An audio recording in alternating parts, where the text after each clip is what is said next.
Hi students. तो अब लेकर के आ गए हम इंग्लिश मीडियम क्लास 12 का नेक्स्ट टॉपिक जो आपका चल रहा है चैप्टर 3 करंट इलेक्ट्रिसिटी। ओके, तो आज का बहुत ही इंपॉर्टेंट टॉपिक है, बहुत ज्यादा, ओम्स लॉ। लेकिन आप 10th में पढ़े हैं, लेकिन बहुत डिटेल में हम यहाँ पे आपको बताने जा रहे हैं, क्योंकि 10th में उतना डिटेल में नहीं पढ़ाया जाता है। ओके, इतना सिलेबस होता ही ना पढ़ाया जाएगा बच्चों। तो ओम्स लॉ, इसको समझने के लिए सबसे पहले हम क्या बोलने जा रहे हैं आपको, सो सुनिए ध्यान से कि अगर टेम्परेचर में डिफरेंस का बात किया जाए तो ओम्स लॉ वैलिड नहीं होगा। टेम्परेचर में जैसे ही चेंज कर दो, प्रेशर में चेंज कर दो तो ओम्स लॉ वैलिड नहीं होगा। Means physical conditions remaining unchanged. सबसे पहले तो बात ये ध्यान में रखना है, फिजिकल कंडीशंस में आते हैं टेम्परेचर, प्रेशर, है ना। अगर हम उसको और भी बात बोले तो हम ये कह सकते हैं कि चाहे तो उसको एलोंगेट कर दो या कंप्रेस कर दो। तो एलोंगेट कंप्रेस करने से भी रेजिस्टेंस में वेरिएशन आता है। मींस ओम्स लॉ तब वैलिड होता है जब रेजिस्टेंस कांस्टेंट का बात आता है। Means I is proportional to V और V is proportional to I। सब समझा रहे हैं, पहले फील कराते हैं तब ओम्स लॉ पे आते हैं। क्या है, अगर ये फील कर लोगे बस तुरंत ओम्स लॉ समझ में आ जाएगा। तो आइए पहले फील करते हैं बच्चों कि अगर हम लोग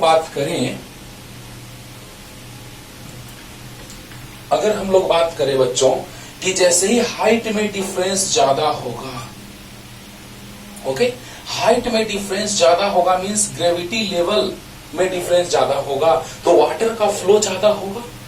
ग्रेविटी लेवल में डिफरेंस कम होगा तो वाटर का फ्लो जो होगा उसका स्पीड कम होगा। यहां से ये फील हम लोग कर रहे हैं कि जब ग्रेविटी लेवल का डिफरेंस ज्यादा तो वाटर का फ्लो का स्पीड ज्यादा, ग्रेविटी लेवल लेस तो वाटर का फ्लो का speed less. Just in a similar way, पिछले लेक्चर्स में मैंने ये बात आपको समझाया है, इसीलिए ध्यान से सुनते रहना है और पीछे के लेक्चर्स को अच्छे से पढ़ते रहना है, तब आपको पूरा कॉन्सेप्ट क्लियर होगा।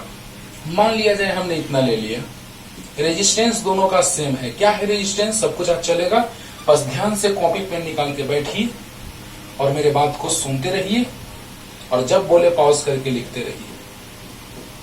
ओके, पूरा का पूरा कॉन्सेप्ट 100% क्लियर कर देते हैं आज ओम्स लॉ से रिलेटेड। इसको प्रूफ करेंगे, इसका वेक्टर फॉर्म बताएंगे, है ना, कंडक्टिविटी बताएंगे, रेजिस्टिविटी बताएंगे, कंडक्टेंस बताएंगे, रेजिस्टेंस बताएंगे, सब कुछ ध्यान से सुनते रहिए। तो यहां पे पोटेंशियल में डिफरेंस कितना आया बच्चों, 220 वोल्ट। रेजिस्टेंस कितना है, 10 ओम।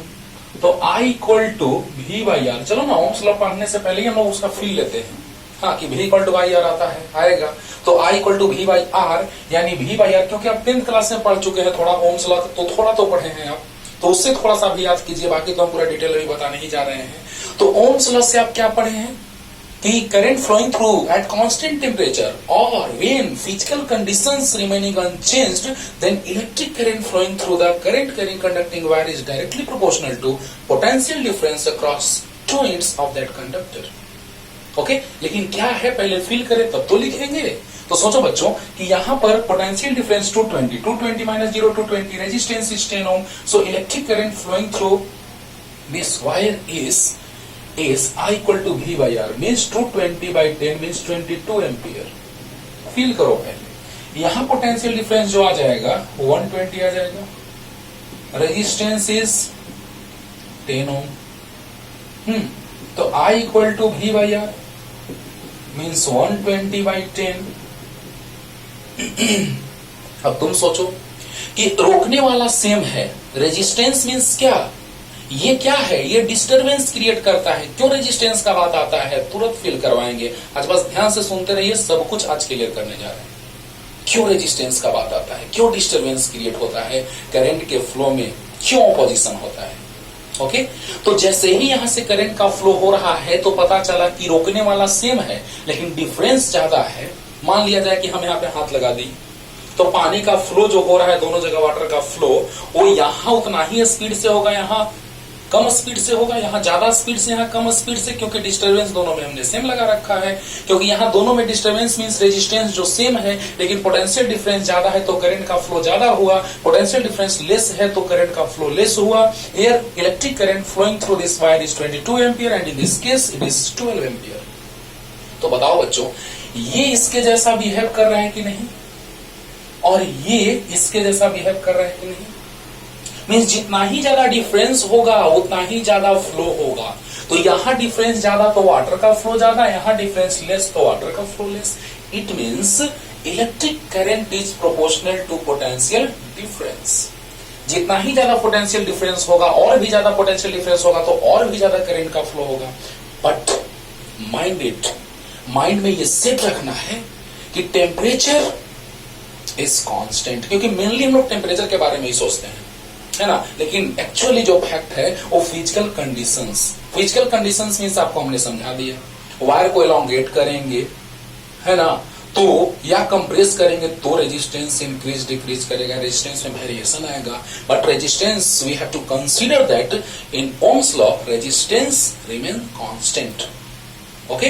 और अगर आप टेम्परेचर में वेरिएशन कराएंगे तो रेजिस्टेंस वेरी करेगा, आप प्रेशर में वेरिएशन कराएंगे रेजिस्टेंस वेरी करेगा। लेकिन मेनली हम लोग टेम्परेचर का बात करते हैं, क्योंकि टेम्परेचर का ज्यादा इफेक्ट हम लोग देखते हैं। ओके। तो इस बात को बताया था ओम साहब ने, जॉर्ज साइमन ओम।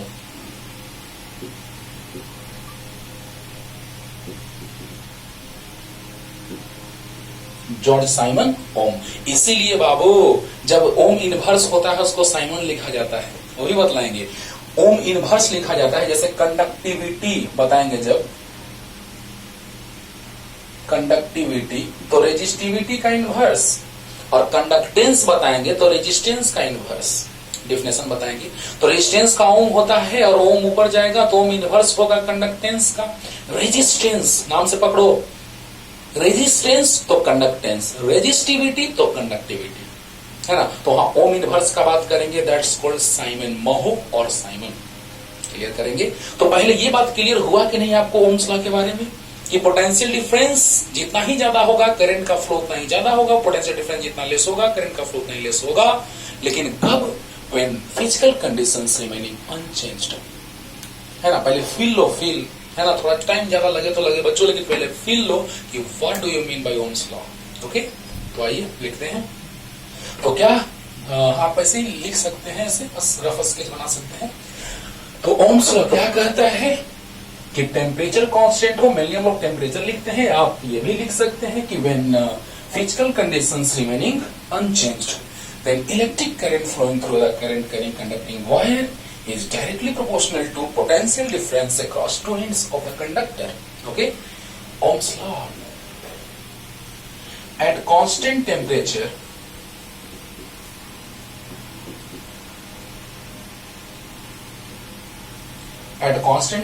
हम बोलते जा रहे हैं, अगर नहीं अच्छा से पता चले तो हम बोल दे रहे हैं बाबू। At constant temperature or when physical conditions,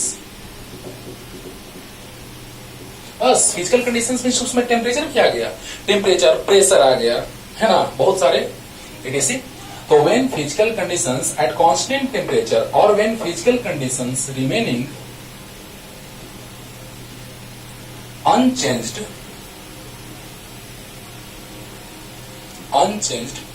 then electric current flowing through the current carrying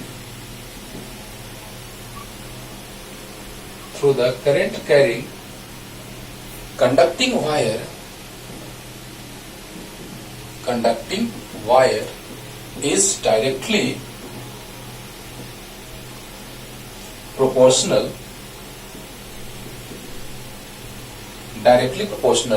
to potential difference को पीडी लिखते हैं शॉर्ट में बच्चों, potential difference across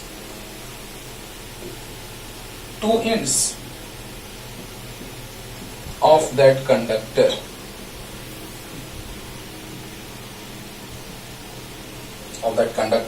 is called ohms law,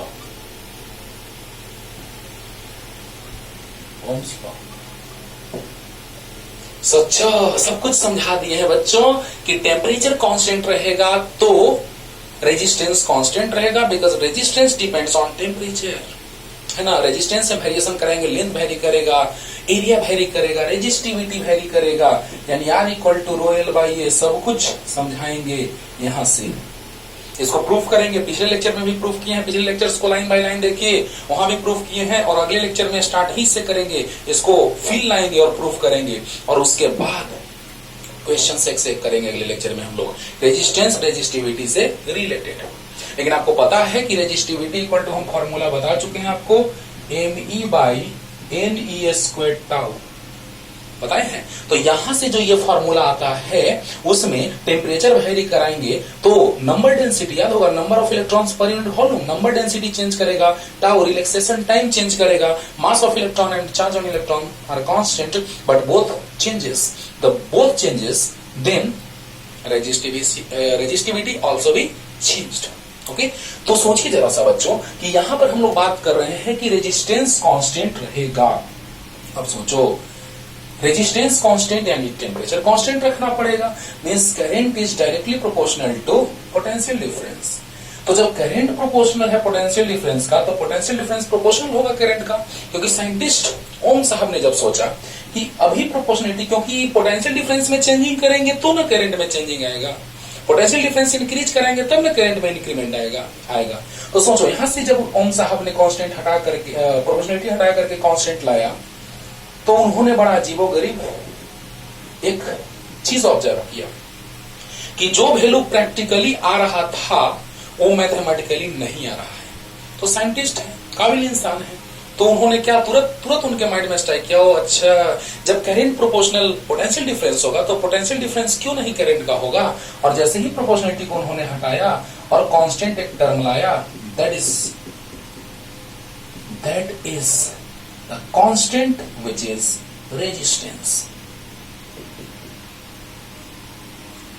resistance, सोचो यहां पे कांस्टेंट हटा करके लाया गया तो ये बात गलत साबित हुआ, क्योंकि प्रैक्टिकली जब भी साइंटिस्ट लोग कोई भी प्रैक्टिकल करते हैं बच्चों, तो प्रैक्टिकली और थ्योरेटिकली दोनों बात मैच करना चाहिए, है ना। सॉरी, प्रैक्टिकली और थ्योरेटिकली मतलब मैथमेटिकली, राइट। तो I is proportional to V means I is proportional to V probability, क्योंकि पोटेंशियल डिफरेंस में चेंज करेंगे तो करंट में वेरिएशन आएगा। अब सोचो जरा सा, यहां प्रोबेबिलिटी हटा करके जब कांस्टेंट लाया गया तो देखा गया कि नहीं, पर प्रैक्टिकली कुछ और आ रहा है वैल्यू मेजर करने से, और मैथमेटिकली कुछ और आ रहा है। तो क्या किया गया कि when current is proportional to potential difference, then potential difference is also proportional to current. और यहां से जब प्रोबेबिलिटी हटा करके कांस्टेंट लाया गया, तब प्रैक्टिकली और मैथमेटिकली दोनों वैल्यू मैच किया, and this is the right result which is V equal to IR। Clear. तो यहां से V इक्वल टू IR आया, और जहां पे R जो है कांस्टेंट है, लेकिन टेम्परेचर को या फिजिकल कंडीशंस जो है उसको कांस्टेंट रखना होगा। हम ओम्स लॉ पे बहुत टाइम इसलिए दिए बच्चों कि आपको अच्छे से समझना है क्या है ये। अभी देखो ना आगे और भी बता रहे हैं, जल्दी। अब देखिए, अब 1 ओम को हम लोग बड़ा अच्छे से डिफाइन कर लेते हैं। हम लोग रेजिस्टेंस को ऐसे भी डिफाइन करते हैं, लेकिन रेजिस्टेंस को हम डिटेल में अच्छे से डिफाइन और करेंगे अलग स्टाइल में। लेकिन यहां सिंपली हम लोग डिफाइन कर देते हैं कि ratio of potential difference and current is known as resistance. लेकिन नहीं, उससे फील नहीं आएगा तुमको रेजिस्टेंस का, है ना। देखो जैसे V इक्वल टू IR है बच्चों, तो R इक्वल टू आ गया V बाई I। तो हम सिंपली कह दिए कि ratio of potential difference and electric current flowing through the current carrying conducting wire is known as resistance. लेकिन फील नहीं आया। डिफिनेशन और बताएंगे, ऐसे भी आप डिफाइन कर सकते हैं कि ratio of potential difference and electric current is known as resistance. Ratio of potential difference across two ends of the conductor and electric current flowing through it is known as resistance. अब देखिए 1 ओम को बड़ा आसानी से define कर लेते हैं। अगर पोटेंशियल डिफरेंस 1 वोल्ट हो, करंट अगर 1 एम्पियर हो, तो रेजिस्टेंस 100% 1 ओम ही होगा। Resistance is represented bye R, small r से भी रिप्रेजेंट करते हैं। इसका ऐसा यूनिट जो होता है वो ओम होता है। Okay, resistance is represented by R. इसका ऐसा यूनिट ओम होता है, डायमेंशन सब कुछ बताएंगे जब रेजिस्टेंस को डिफाइन करेंगे तब। तो देखिए बच्चों, यहाँ 1 ओम आ गया और यहाँ 1 वोल्ट, और ये एम्पियर ऊपर चला गया, तो 1 volt per ampere means 1 ohm is equal to 1 volt per ampere. Okay, तो यहां से आ गया कि अगर पोटेंशियल डिफरेंस 1 वोल्ट रखेंगे और अगर करंट का फ्लो 1 एम्पियर हो रहा है उस करंट कंडक्टिंग वायर से, it means its resistance is 1 ohm. अगर पोटेंशियल डिफरेंस 1 वोल्ट होगा टू एंड्स के क्रॉस, अगर 1 एम्पियर करंट का फ्लो हो रहा है, it means that conductor having resistance 1 ohm. Set हो गया माइंड में। अब देखिए ग्राफ का वेरिएशन किस तरह से होता है बच्चों, ध्यान देना। ओमिक कंडक्टर वो कहलाएगा जो ओम्स लॉ को फॉलो करता हो, है ना, ओम्स लॉ को ओबे करता हो। तो ओम्स लॉ यानी V equal to I R. हाँ, और अगर नेचर दिमाग में सेट रखो, अगर लाइन का नेचर स्ट्रेट रहेगा तो ओम्स लॉ के लिए वैलिड होगा। यानी ओम्स लॉ तब ओबे होगा जब नेचर जो होगा कर्व का, नेचर जो होगा लाइन का वो स्ट्रेट होगा। It means graph between I and V is straight line. I and V is straight line. जरा समझिएगा बच्चों, यहां से हम लोग एक टेबल बना लेते हैं, देखा जाए। टेबल बना लेते हैं, देखा जाए। यहां पर V equal to I R हमको पता चल चुका है ओम्स लॉ से। ओके, अब देखिए, मान लिया जाए रेजिस्टेंस है 10 ओम, मान लेते हैं। कोई भी करंट कंडक्टिंग वायर का फिक्स टेम्परेचर पे रेजिस्टेंस फिक्स्ड होगा। हमें दिमाग में सेट रखना है कि temperature always be constant, physical conditions remaining unchanged. तो बताइए, यहां पे हमने रेजिस्टेंस को मान लिया है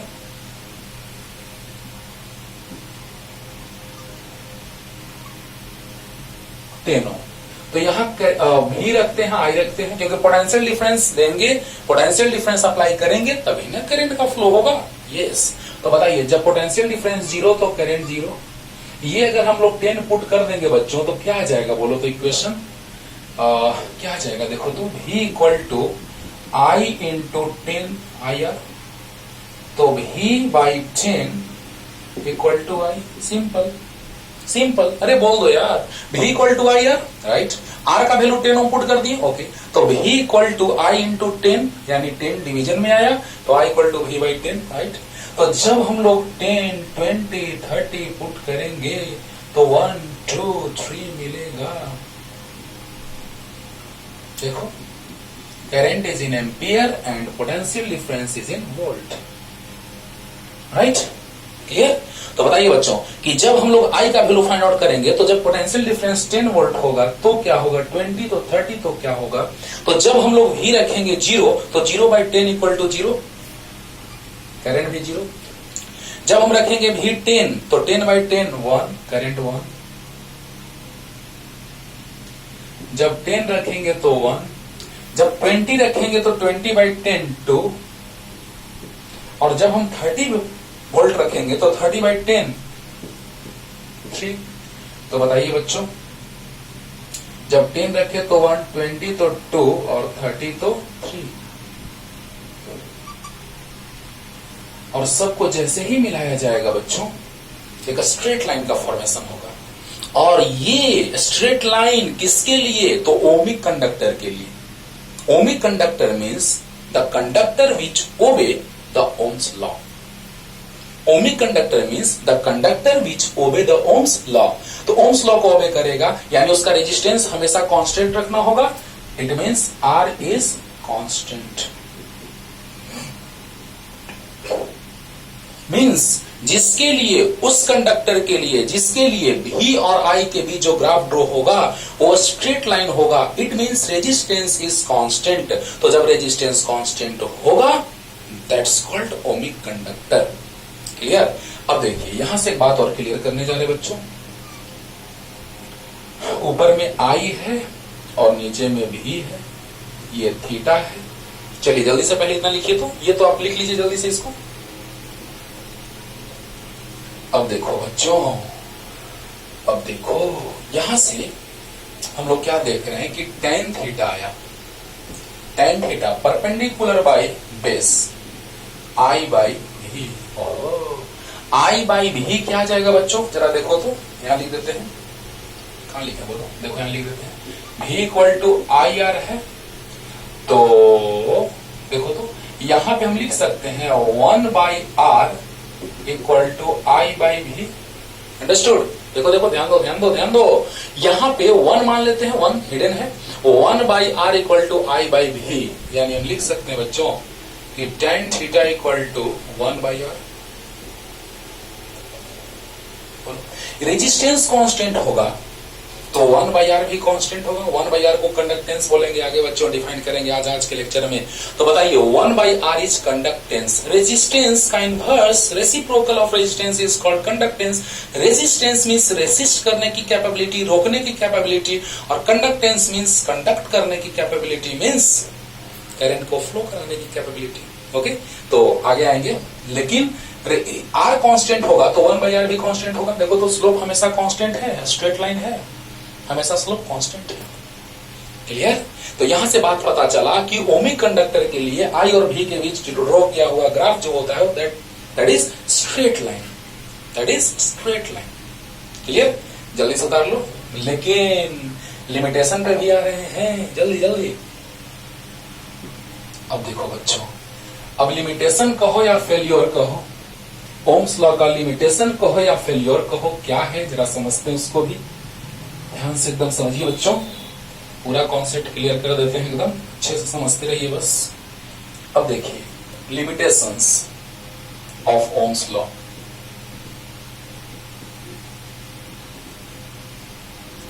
लिमिटेशंस ऑफ ओम्स लॉ सब बताएंगे, अभी वेक्टर फॉर्म ये सब कुछ प्रूफ सब कुछ बताएंगे। पीछे के लेक्चर्स को देखना है बच्चों, पीछे सब कुछ हम ड्राइव किए हैं, ड्रिफ्ट वेलोसिटी बताए, relaxation time, number density, relation, सभी में बहुत सारा चीज हमने बताया है। I equal to n e v d, J equal to n e v d, बहुत कुछ बताया है बच्चों, ध्यान से उसको पहले रिवाइज करना है, तब इसमें नहीं आगे आ रहे हैं उस पर। देखो क्या लिमिटेशन है। फर्स्ट लिमिटेशन तो ये है कि अगर कंडक्टर से करंट का फ्लो ज्यादा करा दो, तो ज्यादा करंट का फ्लो जब कंडक्टर से होगा तो क्या होगा बच्चों, देखो सामने होगा यूं कि उसका स्ट्रेट लाइन का नेचर डिस्ट्रॉय हो जाएगा, समाप्त हो जाएगा, बर्बाद हो जाएगा, और वो कर्व के जैसा बिहेव करने लगेगा। Means when electric current passes through the current carrying conducting wire increases continuously, then what happens. तो जब करंट का कंटिन्यूअसली इंक्रीमेंट होगा, then due to heating effect of electric current, आपको याद होगा 10th में भी पढ़े हैं आप और 12th में भी हम पढ़ाएंगे, H equal to I square R T, है ना। तो H equal to I square R T means current का फ्लो बढ़ाएंगे, तो आप ही सोचिए हीटिंग इफेक्ट के कारण क्या होगा, तो हीटिंग इफेक्ट टेम्परेचर बढ़ाएंगे तो रेजिस्टेंस इंक्रीज करेगा, और रेजिस्टेंस इंक्रीज करेगा यानी रेजिस्टेंस में वेरिएशन हो गया, ओम्स लॉ वैलिड नहीं होगा, और इसके कारण हम इसको कहते हैं क्या, कि ये किसके लिए ये नेचर है कर्व का, नॉन लीनियर बिहेवियर किसके लिए है, तो नॉन ओमिक कंडक्टर के लिए। मीन्स वैसे कंडक्टर्स, ध्यान से सुनना बच्चों, वैसे कंडक्टर्स जिसके लिए ओम्स लॉ वैलिड होता है, वो भी होता है, वो होता है ओमिक कंडक्टर। ओके, और जिसके लिए ओम्स लॉ वैलिड नहीं होता है, वो भी नहीं होता है, वो होता है नॉन ओमिक कंडक्टर। यानी ये बात किसके लिए आएगा, तो नॉन ओमिक कंडक्टर के लिए। वाह क्या बात है, यानी टेम्परेचर अगर करंट का कंटिन्यूअसली इंक्रीमेंट कराते रहेंगे बच्चों, तो क्या सिचुएशन बनेगा, बोलो बोलो, तो व्हेन मतलब पोटेंशियल डिफरेंस जितना ही अप्लाई करेंगे उतना ही करंट का फ्लो ज्यादा होगा, तो एक सर्टेन लिमिट के बाद करंट का फ्लो बढ़ जाएगा, उस हद तक ओम्स लॉ तब तक वैलिड है, और पता चला कि एक सर्टेन लिमिट से करंट का वैल्यू इंक्रीज किया तो क्या हुआ, रेजिस्टेंस में इंक्रीमेंट हुआ, और जैसे ही रेजिस्टेंस में इंक्रीमेंट हुआ ओम्स लॉ वैलिड नहीं रहेगा। ओके, तो क्या लिखेंगे कि when electric current passes through the current carrying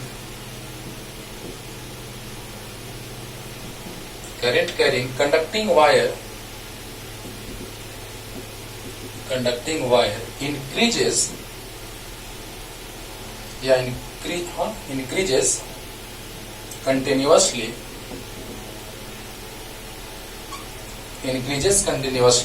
then due to heating effect of electric current,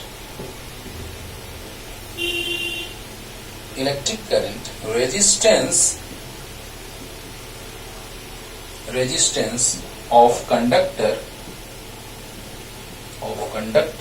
increased and Ohm's law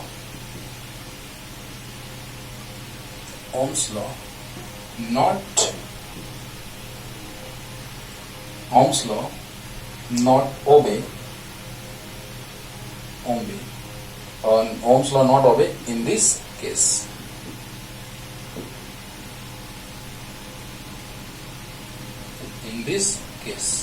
तो इस केस में ओम्स लॉ ऑबे नहीं होगा। क्यों? Why? क्योंकि जब टेम्परेचर जब करंट का फ्लो बढ़ता जाएगा तो एक सर्टेन लिमिट के बाद, ध्यान से सुनना बच्चों, ये नॉन ओमिक कंडक्टर के जैसा बिहेव करेगा। ध्यान से फिर से एक बार रिपीट कर रहे हैं कि ओमिक कंडक्टर के लिए V और I के बीच हम लोग जो ग्राफ ड्रॉ करते हैं वो कैसा होता है? तो स्ट्रेट लाइन होता है। स्ट्रेट लाइन से क्या फायदा? तो रेजिस्टेंस कांस्टेंट होगा। तो पिछले में जस्ट अभी तुरंत ग्राफ में बताए हैं, रेजिस्टेंस कांस्टेंट रहेगा।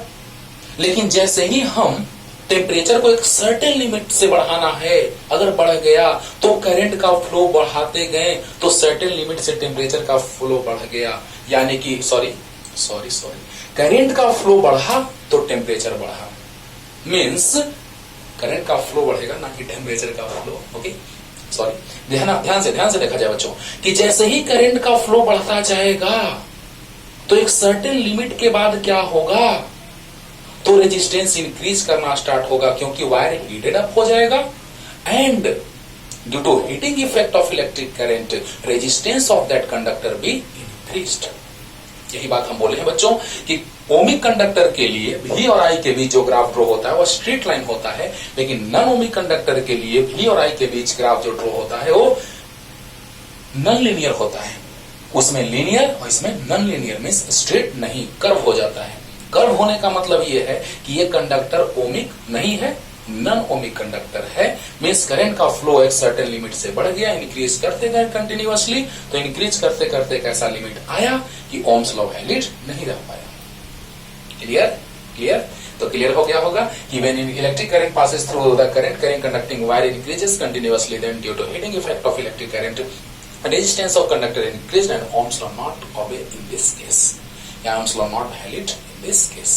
क्लियर? तो जल्दी सुधार लीजिए, जल्दी, अभी और आ रहे हैं, और भी लिमिटेशंस हैं, जल्दी।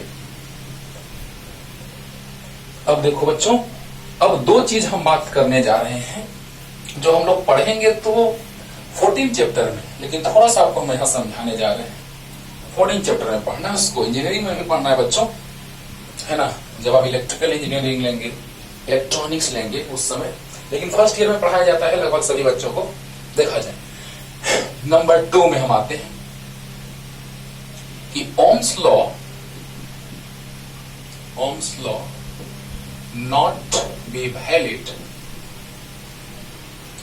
not be valid for semiconductors, not be valid for semiconductors। Ohm's law not be valid for semiconductors, because graph between I and V is non-linear, या इस कर्व non-linear कहो या कर्व कहो, कर्व होता है वो कैसे? तो 14 चैप्टर में आपको पढ़ाया जाएगा बच्चों, समझिएगा।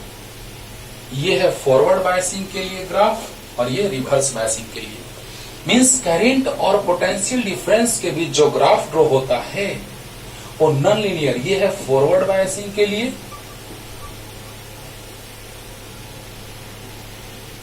और ये है रिवर्स बायसिंग के लिए। फॉरवर्ड बायसिंग और रिवर्स बायसिंग क्या है ये, तो आपको बता दे बच्चों कि जब पी टाइप और एन टाइप और सेमीकंडक्टर्स से पीएन जंक्शन का फॉर्मेशन होता है और उसके बाद जब हम उसको बैटरी से कनेक्ट करते हैं, बस थोड़ा सा बता रहे हैं क्योंकि ये 14 चैप्टर में बहुत डिटेल में पढ़ाने वाले हैं। फॉरवर्ड बायसिंग, रिवर्स बायसिंग बहुत डिटेल में पढ़ाने वाले हैं, लेकिन थोड़ा सा सुन लीजिए इसके बारे में।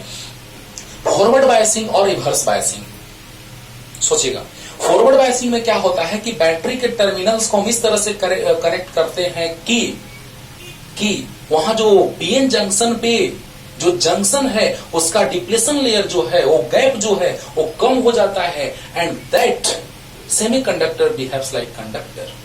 और जब कंडक्टर के जैसा बिहेव करता है तो फॉरवर्ड बायसिंग का बात करते हैं। लेकिन जब बैटरी का टर्मिनल चेंज कर देते हैं, अपोजिट कर देते हैं, तो वह सेमीकंडक्टर इंसुलेटर के जैसा बिहेव करता है, and that's the reverse biasing. फिर से थोड़ा सा सुन लीजिए कि जब सेमीकंडक्टर है पीएन जंक्शन का फॉर्मेशन की, वहां पे जैसे ही जंक्शन के पास कुछ गैप है और सेमीकंडक्टर है, तो सेमीकंडक्टर में जब हम बैटरी कनेक्ट करते हैं तो वहां डिप्लेशन लेयर डिक्रीज करता जाता है, और वहां होता यूं है कि वह सेमीकंडक्टर कंडक्टर के जैसा बिहेव करता है। तो फॉरवर्ड बायसिंग में ऐसा होता है, लेकिन जब हम बैटरी का टर्मिनल चेंज कर देते हैं तो रिवर्स बायसिंग का बात आता है और वो सेमीकंडक्टर इंसुलेटर के जैसा बिहेव करता है।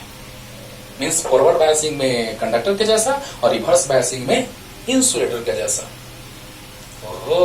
तो सोचो बच्चों, वहां पे बात आता है कि स्ट्रेट लाइन नहीं होगा, यहां कर्व हुआ। तो देखो यहां Ohm's law not be valid for semiconductors because graph between I and V is curve. Curve है, स्ट्रेट लाइन नहीं है, नहीं है। क्लियर हुआ। नेक्स्ट एक और बात आता है, कि जब हम लोग ग्राफ का बात करते हैं बच्चों, तो कुछ ऐसा नेचर भी आता है, यहां नॉन लीनियर नेचर है, ये नॉन लीनियर है। हाँ, नॉन लीनियर। और ये जो है यहां ये रीजन, ये वाला, इसमें निगेटिव रेजिस्टेंस है, negative resistance. Okay, negative resistance region, यानी कहने का मतलब कि स्लोप निगेटिव है। यहां स्लोप पॉजिटिव था, जब हम लोग ऐसे स्ट्रेट लाइन ड्रॉ किए थे तो स्लोप पॉजिटिव था, लेकिन यहां पे जो हम लोग स्ट्रेट लाइन ड्रॉ करेंगे बच्चों, टेंजेंट ड्रॉ करेंगे, वहां स्लोप निगेटिव हो जाएगा। ओके, तो जरा सा सोचो कि यहां टेंजेंट अगर हम लोग ड्रॉ किए तो स्लोप निगेटिव, लेकिन यहां टेंजेंट ड्रॉ करेंगे तो स्लोप पॉजिटिव। देखो इस जगह पे अगर टेंजेंट ड्रॉ करेंगे बच्चों, तो क्या लग रहा है आपको? स्लोप निगेटिव, देखा जाए स्लोप निगेटिव, लेकिन यहां स्लोप पॉजिटिव। कहने का मतलब कि जब यहां पे टेंजेंट का बात आएगा तो निगेटिव का बात आएगा, यानी रेजिस्टेंस यहां निगेटिव, लेकिन यहां टेंजेंट स्लोप पॉजिटिव, तो रेजिस्टेंस पॉजिटिव। यानी इस रीजन में दिमाग में सेट रखना है कि जो ग्राफ ऐसा है वो यहां पे नेचर नॉन लीनियर है और यहां पे जो है वो रेजिस्टेंस निगेटिव है। अब जरा सा सोचो जरा सा, अब हम एक बात यहाँ पे कहने जा रहे हैं बच्चों कि कंडक्टर का टेम्परेचर इंक्रीज कराने पे रेजिस्टेंस इंक्रीज करता है। कंडक्टर्स का टेम्परेचर इंक्रीज कराने पे रेजिस्टेंस इंक्रीज करता है, लेकिन सेमीकंडक्टर्स का टेम्परेचर इंक्रीज कराने पे रेजिस्टेंस डिक्रीज करता है। थोड़ा सा इसका एग्जांपल लेते हैं, छोटा सा समझो। मान लिया जाए कि कोई कंडक्टिंग वायर है, हाँ कंडक्टर है, उसमें टेम्परेचर इंक्रीज करा, रेजिस्टेंस इंक्रीज किया, करंट का फ्लो डिस्टर्ब हुआ। लेकिन अगर हम सेमीकंडक्टर का बात करें, सोलर प्लेट का बात करो, सोलर प्लेट को जाकर के धूप में रख दो, है ना, जैसे ही सनलाइट उस पे आएगा, इंसिडेंट होगा। जरा सा सोचो कि फैन अगर हम जो कनेक्ट किए हैं उसका स्पीड इंक्रीज कर गया, फैन का स्पीड इंक्रीज किया, इसका मतलब क्या आप सीखें कि करंट इंक्रीज किया होगा, करंट इंक्रीज किया होगा। इट मीन्स एक बात में दम है, दोनों बात में। ऑब्जेक्टिव क्वेश्चन बहुत बार आए हैं 12th क्लास में भी और कंपटीशन में भी, दोनों बात पे गौर करना है कि टेम्परेचर इंक्रीज कराने पे कंडक्टर का रेजिस्टेंस इंक्रीज करता है, लेकिन सेमीकंडक्टर का रेजिस्टेंस डिक्रीज करता है। फैन के एग्जांपल से आपको समझा दिए कि जैसे टेम्परेचर इंक्रीज करेगा वैसे ही सनलाइट आएगा तो करंट का फ्लो बढ़ेगा, तो फैन का स्पीड बढ़ेगा। क्लियर? यानी कि फैन का स्पीड बढ़ा मतलब करंट बढ़ा, करंट बढ़ा मतलब टेम्परेचर बढ़ने से करंट बढ़ा, यानी कि रेजिस्टेंस डिक्रीज किया होगा। अरे वाह, यानी कि टेम्परेचर इंक्रीज करने से करंट इंक्रीज किया यानी रेजिस्टेंस डिक्रीज किया। शॉर्ट में आप ऐसे समझ सकते हैं। लेकिन सेमीकंडक्टर 14 चैप्टर में बहुत डिटेल में सब चीज को पढ़ाने वाले हैं कि यहाँ फॉरवर्ड बायसिंग रिवर्स बायसिंग का बात आया, यानी यहां भी कर्व है वहां भी कर्व है, यानी ओम्स लॉ वैलिड नहीं है। ओके, यानी कि कर्व है तो ओम्स लॉ वैलिड नहीं है। यहाँ रेजिस्टेंस नेगेटिव आता है और इस रीजन में नॉन लीनियर नेचर है। क्लियर हो गया होगा। जल्दी नेक्स्ट पॉइंट ये भी हम लिख सकते हैं कि ohms law not be valid for variable temperature, है ना। तो वेरिएबल टेम्परेचर के लिए ओम्स लॉ वैलिड नहीं होगा। ये बात तो आप समझ रहे होंगे क्योंकि स्टार्टिंग में ये ओम्स लॉ को डिफाइन किए हैं कि टेम्परेचर क्या रहना चाहिए बच्चों, कांस्टेंट रहना चाहिए। ये बात आया लिमिटेशंस का। क्लियर, समझ आ रहा है ना। अब देखिए, अब थोड़ा सा प्रैक्टिकली अगर हम इसको देखें, है ना, एक्सपेरिमेंटल डेमोन्स्ट्रेशन अगर हम करें तो कैसे पता चलता है कि ओम्स लॉ सही है। हाँ, लेकिन टेम्परेचर कांस्टेंट माइंडेड। यहां पे हमने एक स्विच लगा दिया, राइट। यहां अमीटर, यहां पे एक वोल्ट मीटर, राइट। अब देखिए बच्चों, और वो जो ग्राफ ड्रॉ किए थे वो गैलियम आर्सेनिक सेमीकंडक्टर के लिए था। माइंड में इसको सेट रखिएगा, ये नॉन लीनियर नेचर है और ये नेगेटिव रेजिस्टेंस किसके लिए, तो गैलियम आर्सेनिक के लिए। नीचे लिख सकते हैं किसके लिए, तो गैलियम आर्सेनिक के लिए बच्चों। ये जो नेचर आया है वो गैलियम आर्सेनिक के लिए, जो आगे गैलियम आर्सेनिक से सेमीकंडक्टर का फॉर्मेशन होता है। तो गैलियम आर्सेनिक डिवाइस का हो या गैलियम आर्सेनिक सेमीकंडक्टर का हो। ओके, तो वहां पर पीएन जंक्शन, है ना, और यहाँ पे गैलियम आर्सेनिक का हम लोग मेनली बात करते हैं। तो यहाँ पे नॉन लीनियर नेचर पाया गया और यहाँ पे नेगेटिव रेजिस्टेंस पाया गया। उसके नीचे आप लिख लीजिएगा गैलियम आर्सेनिक सेमीकंडक्टर के लिए और गैलियम आर्सेनिक सेमीकंडक्टर। अब देखिए, जो इंजीनियरिंग में भी बहुत डिटेल में पढ़ाया जाता है बच्चों, देखा जाए। अब जब हम इसको प्रैक्टिकली थोड़ा देख लेते हैं एक्सपेरिमेंटली, तो एक्सपेरिमेंट करेंगे बच्चों तो क्या होगा वो देखो। यहाँ पे अमीटर है, यहाँ पे वोल्टमीटर है, यहाँ रजिस्टर है। अभी नहीं पता कि रेजिस्टेंस कितना है, लेकिन टेम्परेचर माइंडेड, टेम्परेचर कांस्टेंट। तो बताओ, यहाँ पे एक बैटरी हमने लगाया और यहाँ से करंट का फ्लो हुआ जो एमीटर मेजर कर रहा है। और जैसे ही करंट जाएगा वहां पोटेंशियल डिफरेंस ये मेजर करेगा वोल्टमीटर। एमीटर वोल्टमीटर के बारे में भी डिटेल में बता चुके हैं बच्चों। अब सोचो जरा सा कि जैसे ही हमने एक बैटरी लगाया 10 वोल्ट का, तो करंट का फ्लो हुआ मान लो 2 एम्पियर। तो R equal to V by I, यानी V 10 है और I 2 है यानी 5 ओम। अगर मान लो कि फिर से हमने एक बैटरी कनेक्ट किया 20 वोल्ट का और करंट का फ्लो हुआ 4 एम्पियर, तो R equal to V by I यानी 20 बाई 4 यानी 5 ओम। अरे वाह, ऐसे ही फिर से और हम रिपीट करते जाएंगे और भी ऐसा लेते जाएंगे वैल्यू, तो देखा जाएगा अरे एमीटर लगा हुआ है ना, प्लस माइनस से कनेक्ट कर दिए इसको। यहाँ प्लस माइनस, प्लस से प्लस और माइनस से माइनस, प्लस से प्लस और माइनस से माइनस कनेक्टेड है। तो अमीटर और वोल्टमीटर, अमीटर करंट मेजर कर रहा है कि जब हमने 10 वोल्ट का बैटरी कनेक्ट किया तो अमीटर बता रहा है कि करंट 2 एम्पियर फ्लो हो रहा है, और ये बता रहा है वोल्टमीटर की पोटेंशियल डिफरेंस इसके अक्रॉस 10 वोल्ट है, तो रेजिस्टेंस 5 ओम आ गया। जैसे ही हमने बैटरी कनेक्ट किया 20 का, तो वोल्टमीटर 20 वोल्ट बता रहा है और एमीटर 4 एम्पियर बता रहा है, रेजिस्टेंस आ गया 5 ओम। क्या पता चला कि यहाँ रेजिस्टेंस जो आया, और भी ऐसे केस लेके चलेंगे तो मीटर वोल्टमीटर सब कुछ देता रहेगा, करंट और वोल्ट पोटेंशियल डिफरेंस। ओके, तो यहां से हमको पता चला कि resistance is 5 ohm which is constant at constant temperature और physical conditions remaining constant, then it is constant। तो R 5 ओम हुआ यानी कांस्टेंट हुआ, इसे पता चला कि ओम्स लॉ सही है। क्लियर, ओम्स लॉ का एक्सपेरिमेंटली प्रूफ हुआ कि कैसे। क्लियर, अच्छे से समझ में आया होगा कि बैटरी चेंज करेंगे, पहले 10 वोल्ट का लेंगे तो 2 एम्पियर, तो 10 वोल्ट का लेंगे बैटरी तो 10 वोल्ट पोटेंशियल डिफरेंस देगा, 20 वोल्ट का लेंगे तो 20 वोल्ट पोटेंशियल डिफरेंस देगा, करंट 4 एम्पियर देगा, रेजिस्टेंस दोनों केसेस में 5 आएगा, और भी केसेस लेंगे तो भी 5 ही आएगा। इस तरह से ओम्स लॉ सही है। जल्दी जल्दी अब देखो बच्चों, अब हम लोग थोड़ा प्रूफ कर लेते हैं, तब हम लोग आएंगे रेजिस्टेंस पे, कंडक्टेंस पे, रेजिस्टिविटी, कंडक्टिविटी पे। ओके, तो देखा जाए पहले proof of Ohm's law. Proof of Ohm's law. ध्यान दीजिए बच्चों, जैसे आपको हमने पढ़ाया था I equal to n e A v d, पीछे ध्यान से देखते रहना, पीछे का लेक्चर पूरा अच्छे से क्लियर करो। और आपको ड्रिफ्ट वेलोसिटी बताए थे बच्चों e tau by m e into E, याद करो। और ये भी बताए हैं E equal to V by L, सब कुछ डिटेल में बताए हैं, पीछे के लेक्चर्स को अच्छे से देखते रहो।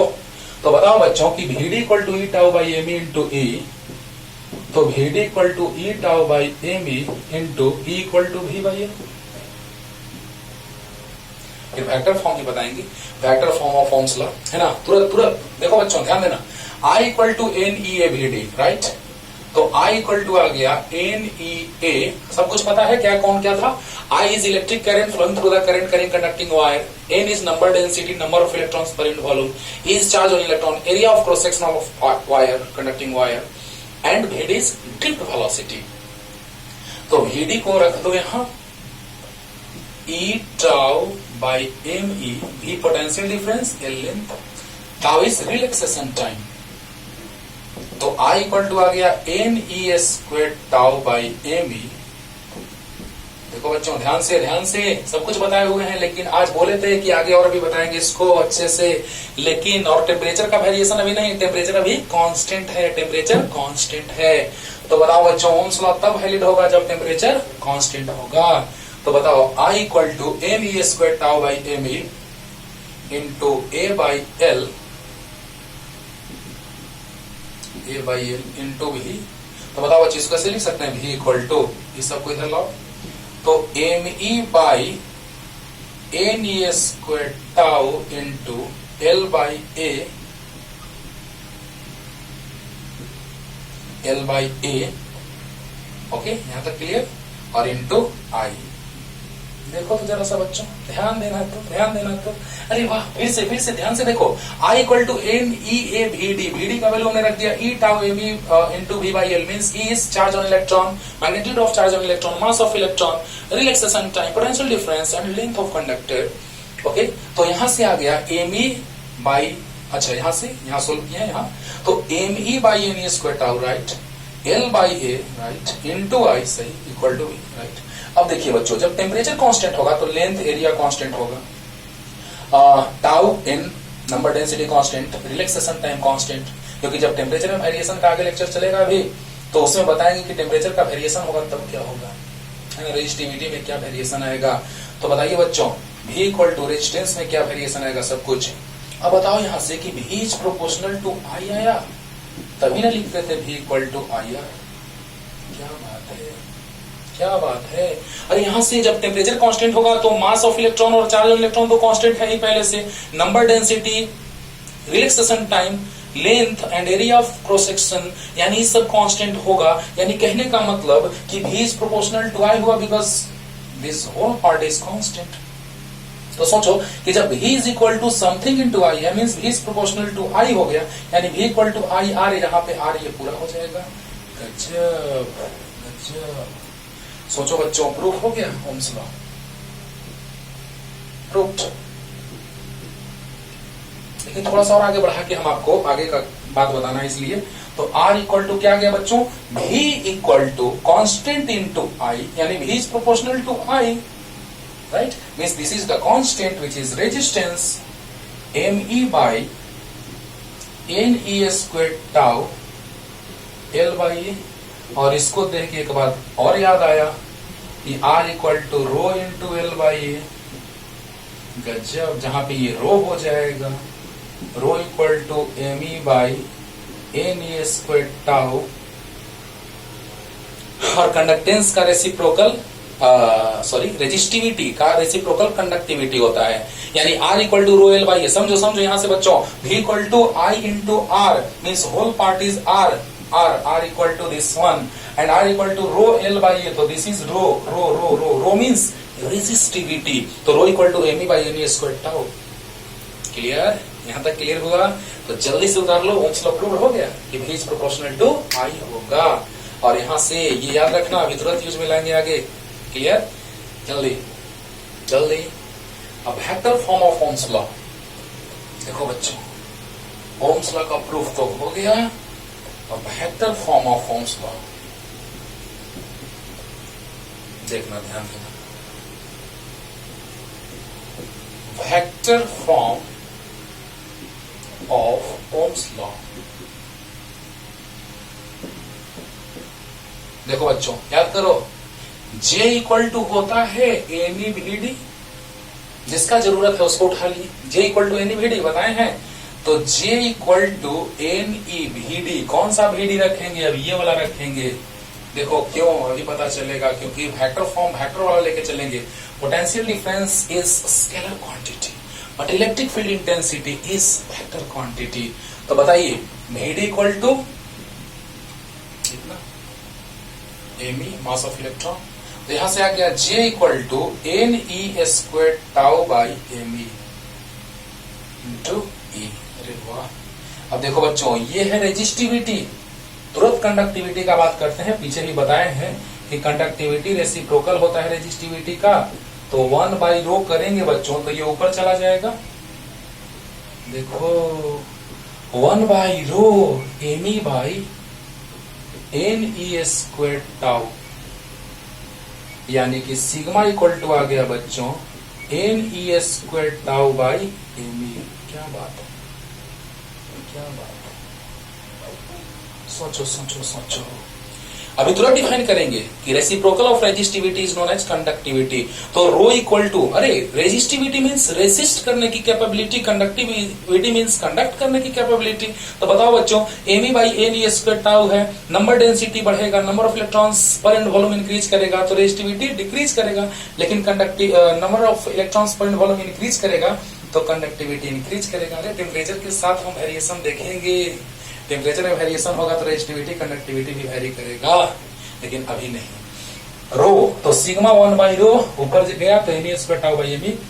अब बताओ बच्चों, यहां से J इक्वल टू आ गया, इसको सिग्मा बोल दें और इसका वेक्टर फॉर्म लिखेंगे तो J vector sigma E vector. ये सब कुछ हम बताए हैं डिटेल में बाबू, सेकंड लेक्चर में, देखना ध्यान से।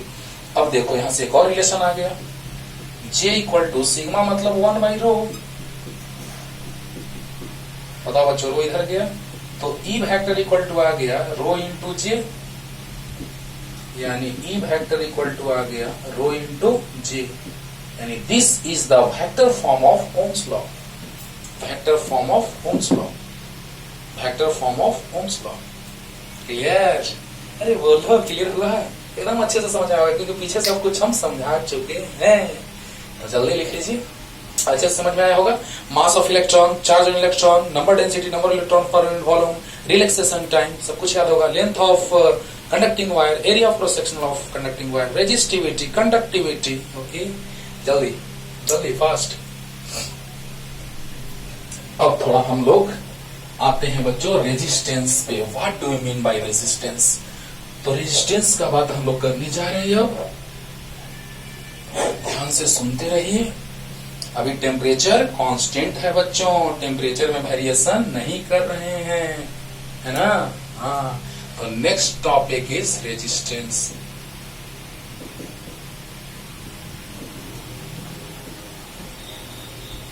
सोचो सोचो, पहले रीजन बताते हैं रेजिस्टेंस का।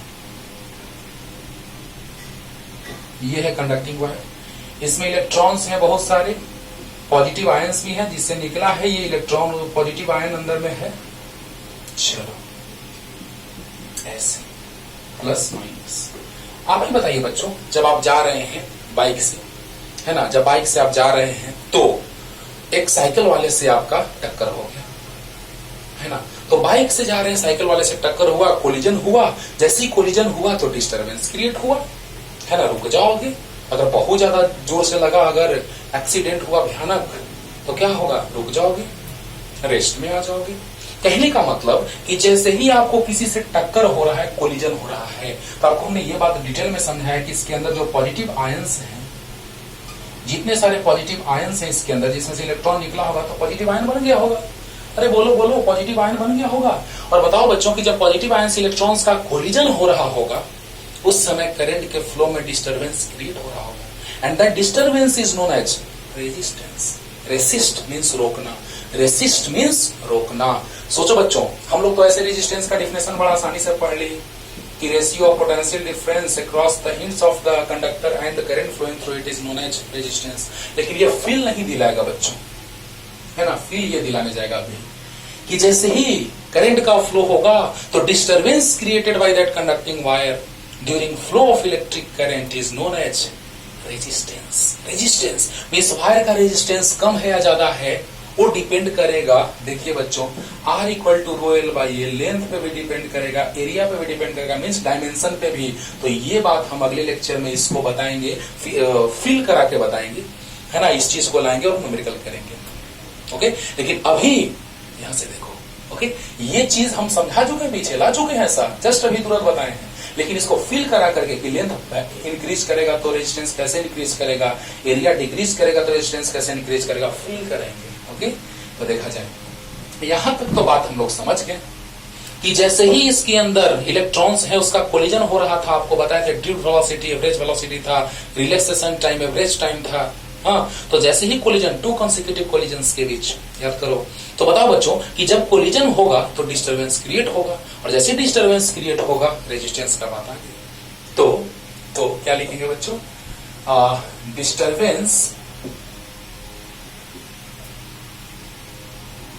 disturbance created by conducting wire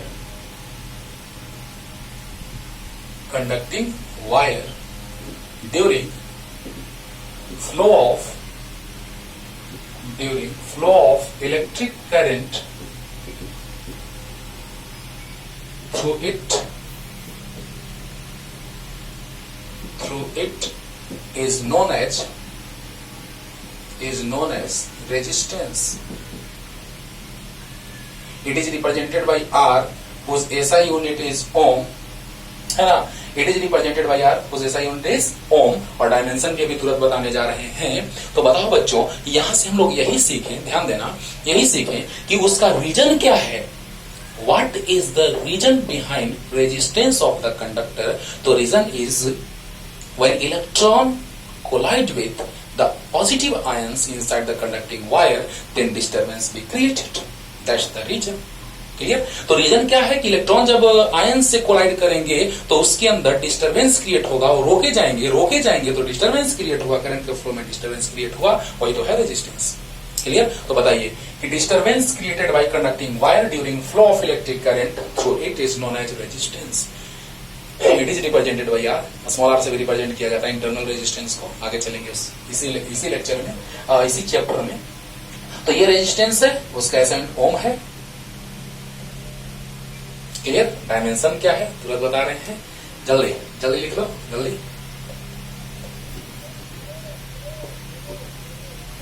अब देखो बच्चों, रेजिस्टेंस के बाद आएगा टर्म कंडक्टेंस, लेकिन पहले यूनिट का बात हम बता दिए हैं, डायमेंशन थोड़ा देख लेते हैं। तो डायमेंशन ऑफ रेजिस्टेंस, तो याद कीजिए कि R equal to I R होता है, तो R इक्वल टू क्या हो जाएगा, V बाई आई। अच्छा, V इक्वल टू याद है W बाई क्यू, अच्छे से याद होगा, तो W by Q, Q equal to I T होता है बच्चों, या AT, है ना, IT होता है, तो I डायमेंशन I भी हो सकता है, A भी हो सकता है, तो Q इक्वल टू IT होता है, डायमेंशन I का I भी होता है, A भी होता है, तो V का डायमेंशन, वर्क डन याद करो, ml स्क्वायर टी का पावर माइनस 2, I का I, T का T, तो ml स्क्वायर टी का पावर माइनस 3, I का पावर माइनस 1। सामने देखो, V equal to W by Q, V का डायमेंशन तो W बाई आई टी का डायमेंशन, वर्क डन का होता है ml स्क्वायर टी का power minus 2 by I T, T ऊपर गया माइनस 3, I ऊपर गया माइनस 1, या A माइनस 1 भी लिखते हैं, A का इनवर्स माइनस, यानी A minus 1 means A inverse 1। तो V का डायमेंशन, तो R का डायमेंशन, तो V बाई आई का डायमेंशन, तो V का डायमेंशन कितना हुआ, तो ml स्क्वायर टी का पावर माइनस 3, I का पावर माइनस 1 बाई I ऊपर जाएगा, ml स्क्वायर टी का पावर माइनस 3, I का पावर माइनस 2। आगे डायमेंशन ऑफ रेजिस्टेंस, आगे तो बोलो बच्चों, डायमेंशन ऑफ रेजिस्टेंस रेजिस्टेंस का डायमेंशन आ गया एम एल स्क्वायर टी का पावर माइनस 3 आई का पावर माइनस 2, या इसी को लिख देते हैं हम लोग एम एल स्क्वायर टी का पावर माइनस 3 ए का पावर माइनस 2। तो करंट का आई या ए दोनों होता है। अगर ऑप्शन में ए के फॉर्म में दे तो ए, आई के फॉर्म में दे तो आई। अच्छे से क्लियर हो गया होगा। तो एम एल स्क्वायर टी का माइनस 3 आई का पावर माइनस 2। क्लियर, जल्दी करो। अब हम लोग आते हैं बच्चों, रेजिस्टेंस क्या है? तो एक प्रकार का डिस्टरबेंस है ना। Resistance is the disturbance. अभी टेम्परेचर को हम क्या लेके चल रहे हैं बच्चों? ओम्स लॉ में। ओम्स लॉ तब वैलिड होगा जब टेम्परेचर कांस्टेंट रहेगा। तो रेजिस्टेंस का बात हम लोगों ने किया। अब बात करने जा रहे हैं कंडक्टेंस का। क्या है रीजन रेजिस्टेंस का? समझा दिए कि रेजिस्टेंस का रीजन ये है कि उसके अंदर इलेक्ट्रॉन्स का, कंडक्टिंग वायर के अंदर इलेक्ट्रॉन्स का पॉजिटिव आयन से कोलिजन होता है। कोलिजन होगा तो डिस्टरबेंस क्रिएट होगा। Conductance reciprocal of resistance is known as conductance. और रेजिस्टेंस का डायमेंशन याद रखना बच्चों, काम देगा। एम एल स्क्वायर टी का पावर माइनस 3 आई का पावर माइनस 2 ही ना आया था? क्या आया था बोलो? देख लेते हैं तुरंत।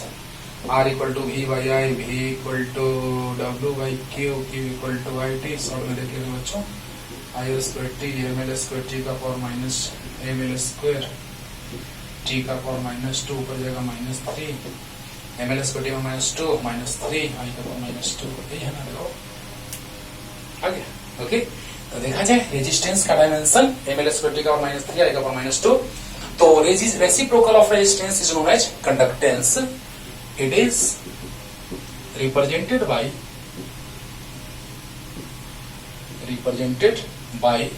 G, capital G, whose SI unit is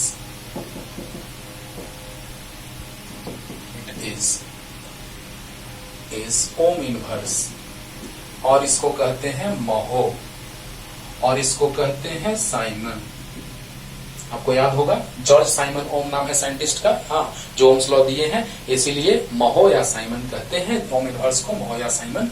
तो बताइए रेजिस्टेंस का रेसिप्रोकल जो होगा वो क्या होगा? कंडक्टेंस होगा। सोचो, रेसिस्ट करने की कैपेबिलिटी मतलब रोकने की कैपेबिलिटी, तो कंडक्ट करने की कैपेबिलिटी कंडक्टेंस। तो बताइए, ये आ गया फॉर्मूला। तो बताइए बच्चों, यहां से हम क्या लिख सकते हैं? तो यूनिट के लिए ओम, ओम ऊपर गया, ओम इनवर्स हो गया। इसी को हम बोलते हैं महो और साइमन।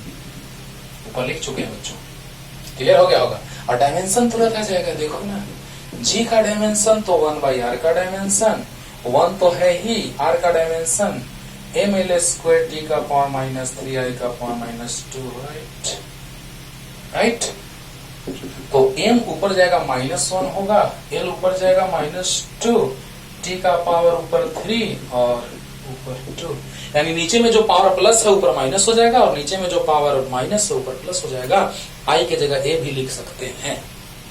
समझ में आ गया होगा? अरे बोलो, जल्दी जल्दी उतारो, जल्दी बच्चों। कंडक्टेंस, कंडक्ट करने की कैपेबिलिटी, रेसिस्टेंस, रेसिस्ट करने की कैपेबिलिटी, रोकने की कैपेबिलिटी। ओके, अब देखिए बच्चों, अब हम लोग आ रहे हैं रेजिस्टिविटी पे। रेजिस्टिविटी और कंडक्टिविटी है ना, दोनों। रेजिस्टेंस तो कंडक्टेंस, रेजिस्टेंस तो कंडक्टेंस, रेजिस्टिविटी तो कंडक्टिविटी। हाँ, रेजिस्टेंस का डायमेंशन याद रखना, अभी और भी काम देगा। एम एल स्क्वायर टी का पावर माइनस 3 आई का पावर माइनस 2। तो अब हम बात करें बच्चों रेजिस्टिविटी। देखो कैसे आएगा। आर इक्वल टू होता है रो एल बाई ए, तो rho equal to R A by L. इसको अगले लेक्चर में और फिल करके बच्चों और भी फिल करेंगे, लेंथ और एरिया वाला फीलिंग लाएंगे। तो बताइए rho equal to R A by L, तो क्या हो गया? यूनिट एरिया और यूनिट लेंथ में जो रेजिस्टेंस होगा, क्योंकि कोई भी कंडक्टर का बच्चों अगर unit area, unit resistance, unit area और यूनिट लेंथ हो जाए तो जो रेजिस्टेंस वही रेजिस्टिविटी। यानी कैसे रेजिस्टिविटी लाया जाता है किसी कंडक्टर का, चाहे वो कॉपर वायर हो, एल्युमिनियम हो, सिल्वर हो, आयरन हो, कुछ भी, गोल्ड हो, उसके लिए अगर एरिया ऑफ क्रॉस सेक्शन अगर 1 मीटर स्क्वायर हो जाए और length of that conductor is 1 metre हो जाए, then resistance equal to resistivity. बोलो बोलो जल्दी बोलो। तो for any current carrying conducting wire, resistance at which area of cross section and length is unity is known as resistivity. So resistance of that conducting wire whose area of cross section is 1 meter square and length is 1 meter is known as resistivity.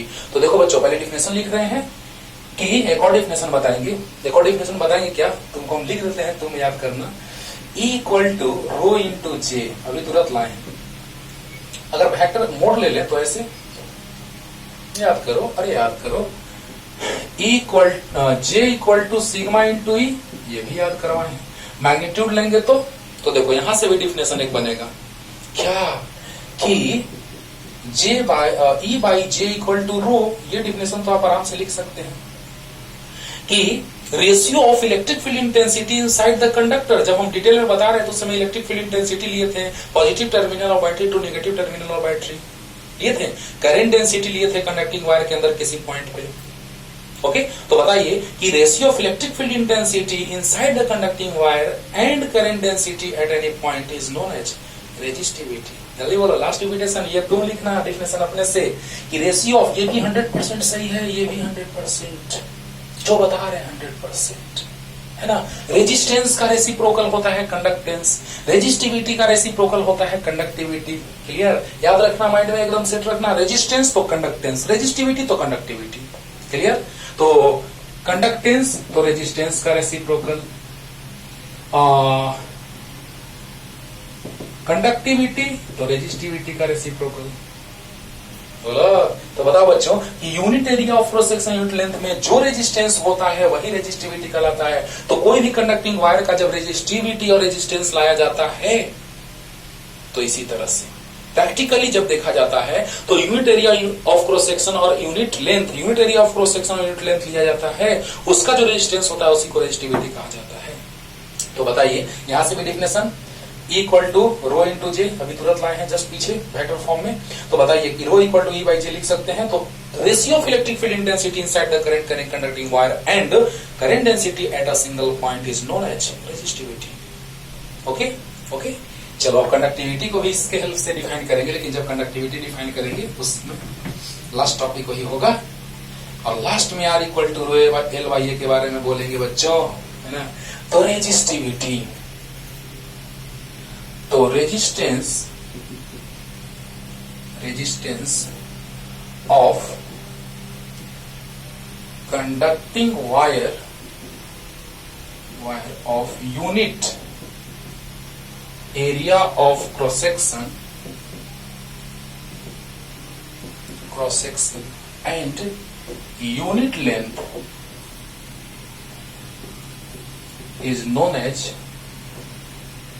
is known as resistivity.